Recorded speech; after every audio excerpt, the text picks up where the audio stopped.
I was a 38-year-old college professor, and I taught art, and I had taken a group of students and my wife, and we had gone around Europe, and we had just done a 3-week tour, and this was the next to the last day.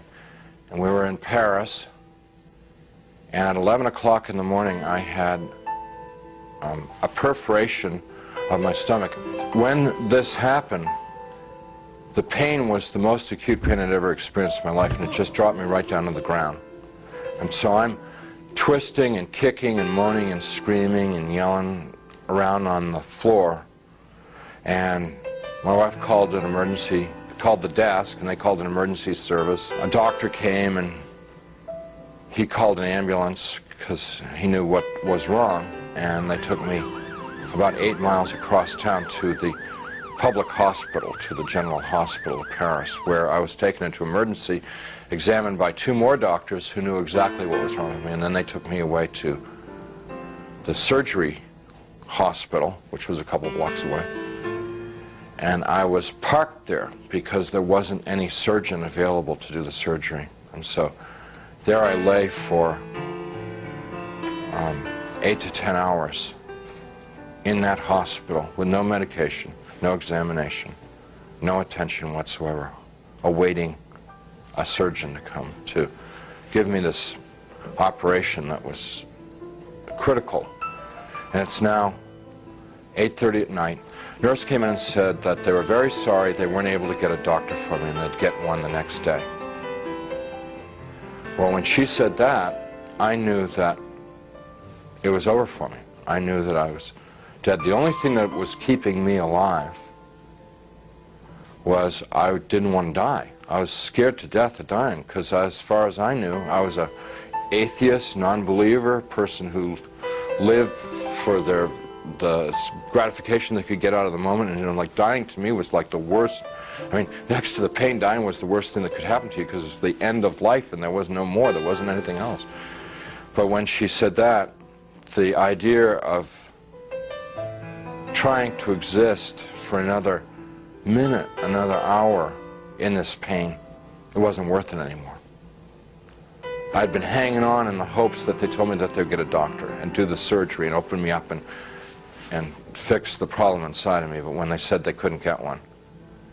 So I said to my wife, it's time for us to say goodbye because I'm going to die now. And she got up and she put her arms around me.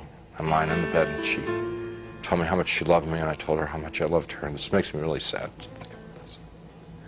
And we made our goodbyes, you know, said those things that you'd say to we'd been married 20 years, say all those kinds of things. I can't tell you because I'll just start crying, but she finally sat down because she knew it was over. And I knew. And it was just so hard looking at her, crying like that, and I just closed my eyes. Just let it go. And I went unconscious. I probably was unconscious for a very short while. A few minutes, probably. And I was conscious again. And I looked, opened my eyes and looked, and I was standing up next to my bed. And I knew exactly where I was and what the situation was. I mean, there was no confusion in my mind. I felt more alive, more real than I've ever felt in my life. You know, people ask me, you know, were you a ghost? I was just the opposite. Very alive. As I'm looking around the room, I see that there's, underneath the sheet on the bed, there's something under the sheet, a body. And so I bent over the bed, the head was turned away from me, and I looked at the face, and it looked like me. But that wasn't possible because I was standing there, I'm alive, I'm great, you know. I mean, I'm more than great, I'm like, you know. And so I tried to talk to my wife. Can't you hear me? And, can't you hear me? you know, she couldn't hear me or see me. That's not me. But I thought What's going on that she here? just was ignoring me. So I got very angry at her for ignoring me, for not paying attention to me. And I'm screaming and yelling at her, what's going on here? Why is this body in the bed that looks like me, and how to get there and stuff like that. And I had a sneaking suspicion that the body in the bed was me, but I didn't want to think about that because that was too scary. So I'm getting really agitated and upset because this is all too weird. You know, this can't be happening. It's impossible. I've got a hospital gown on, and it's like really, everything's really real. And I hear people calling me outside the room, and they're saying to me in soft, gentle voices, "Howard, you got to come with us now. Come quickly. Come out here." So I go over to the doorway of the room, and there's people out in the hallway, and they're the hallway's dank. It's gray. It's not light or dark. It's just gray, and they're all in grayness, and they're men and women. And what they're wearing might possibly be hospital uniforms. And I asked them if they were from the doctor to take me to the operation. And I told them, I said, I'm really sick and I'm going to have an operation and I'm going to die if I don't get this operation. And I was supposed to have the operation 8 hours ago. And I'm telling them all this stuff. And they're going, well, we know, we understand. You know, you got to come quickly. Howard, come out here. Howard, come quickly. Come with us. Howard, we've been waiting for you. Waiting. I left the room, which was real, clear, bright, and went into the hallway, which was dank and hazy, and followed these people. We had a very long journey. There's no time, and whenever I make a reference to time, it's just an illusion because there was no time in this place. But this journey, if I were to recreate it, I'd have to walk like from Nashville to Louisville or something to recreate the walk with these people. And as we walked, they stayed around me and kept moving me on, and it kept getting darker and darker. They were becoming more and more openly hostile to me. First they were sort of syrupy sweet to get me to go with them, and then when I was going along with them, it was like, hurry up, keep moving, you know, shut up, stop asking questions, you know, it started getting more ugly. And so we get into complete darkness, and I'm absolutely terrified. These people are very hostile, I don't know where I am. I said, I'm not going to go with you any further. They said, you're almost there. And we started to fight. I was trying to get away from them. They were pushing and pulling at me. And there are now a lot of them. What originally had been like a handful now was, since it was darkness, hundreds or thousands. I have no idea. And they're playing with me. You know, clearly they could have just destroyed me if they wanted to. They didn't want to destroy me. What they wanted to do was they wanted to inflict pain on me because they derived, pleasure isn't the right word, but they derived satisfaction out of the pain that I experienced. So what they were doing in the beginning part was, it's real hard for me to talk about, and I'm not going to tell you much about it, just a little bit, because it gets, just gets too ugly. But initially they were like tearing and biting, tearing with their fingernails, scratching, gouging, ripping, and then biting. Trying to defend myself, trying to fight them off, trying to get away from them, but it's like being in a beehive. Just hundreds of them all over me. And I eventually was just laying on the ground there, all ripped up, pain everywhere, inside, outside. And even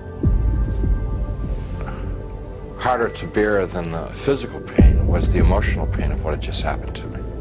The utter degradation that I just experienced. You know, I never once felt that it was unjust or wrong. I heard my voice. It wasn't somebody else's voice. It wasn't the voice of God or anything. It was my voice. And I heard it speak, but I didn't speak it. So whether it's the voice of my conscience or, I don't know what it was just, but I distinctly heard my voice say, pray to God. And so I thought to myself, I don't believe in God. Pray to God. And I'm thinking, even if I could pray, I don't know how to pray anymore. I haven't prayed. And at that time, I probably hadn't prayed in 22, 23 years. So I'm thinking, like, when I was a child and we said prayers in Sunday school and we said prayers in church, and what did we say? And I'm trying to think of it, because to me, to pray was to recite something that I'd learned. That's what I thought a prayer was then. So let's see, the Lord is my shepherd. Give us this day our daily bread. My country, 'tis of thee. No, that's not a prayer, that's wrong. Let's see, yea, though I walk through the valley of the shadow of death, 77 years ago, our forefathers. I'm getting all of them mixed up. I can't remember how to pray. And then the people who were around me, every time I'd like mention God, these people who had attacked me and beaten me, every time I mentioned God, it was as if mentioning God was throwing boiling water on them. They would shriek, they would scream, they would yell, and in worse profanity than anything I've ever heard in this world. The other thing that was happening was that they couldn't bear to be around me talking about God. It was so painful for them to hear about God that they kept backing away, backing away, backing away. And so I had a sense that I could push them away by talking about God. And so I'm trying to remember prayers, and I'm getting all confused and mixed up, and it was just all crazy, and I'm lying there, and eventually I realized that they're gone, and I'm alone.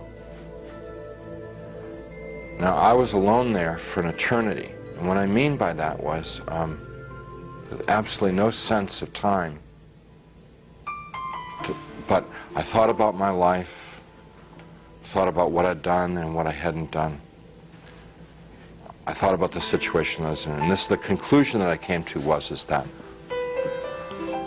I had lived my adult life, I had lived a selfish life. My only God in my adult life was myself. I realized that I was something terribly, terribly wrong with my life, and that the people that attacked me were the same kind of people that I was. They were not monsters, they weren't demons. They were people who had missed it. The point of being born and being alive in this world. They'd missed it, and they'd lived lives of selfishness and cruelty.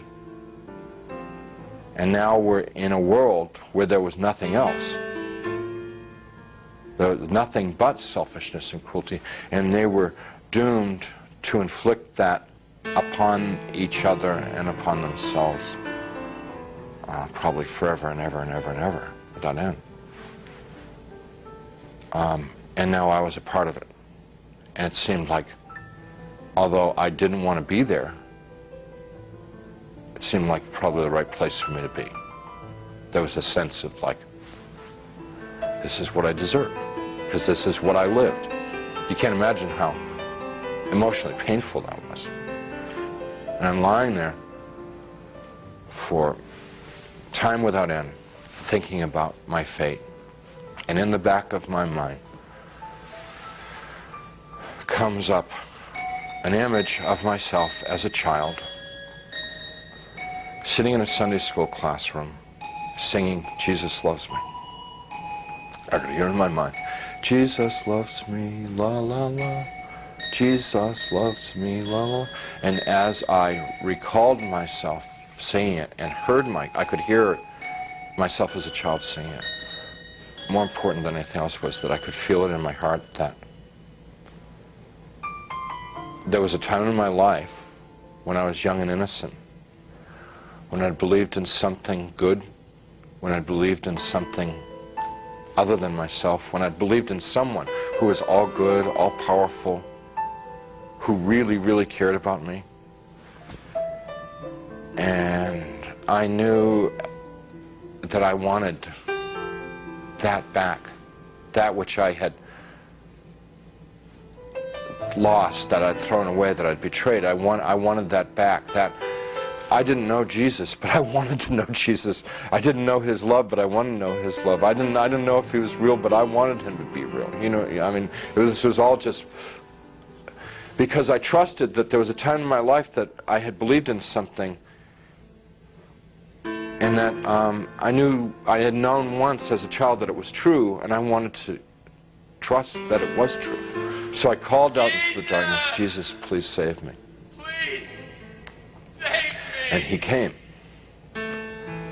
He came. First there was a tiny little speck of light in the darkness, and it very rapidly got bright. And the light became so bright that if it were in this world, it would have consumed me. It just would have fried me to a crisp. But it wasn't at all hot or dangerous there. The light just came upon me, and he reached down. He was in this light, and he reached down out of this light and gently started to pick me up. And in his light, I could see that I was gore and filth and wounds all over. And I looked like roadkill. And he's gently putting his hands underneath me and very tenderly picking me up. And as he's touching me, everything just goes away. All the wounds, all the pain, all the dirt, it just kind of like evaporated away. And I'm like whole and healed. And inside, just filled with his love, which I wish I could be more articulate about. It's so frustrating not being able to tell people about it, because you know, it's the best thing that ever happened to me in my life. I mean, it's like it's the everything. You know, it's the all of life is to know that love. And you know, I get to it and I just can't describe it. I can't convey it to you. So he's holding me and embracing me, rubbing my back like a father would his son, like a mother would her daughter, just gently rubbing my back. And I'm bawling like a baby, out of happiness. I mean, like the release, you know, having been lost and now been found, having been dead and now brought back to life, you know. And he's carrying me out of there. Up we just go. Out, gone. And we're moving towards a world of light, and I began to have thoughts of tremendous shame that I've been so bad.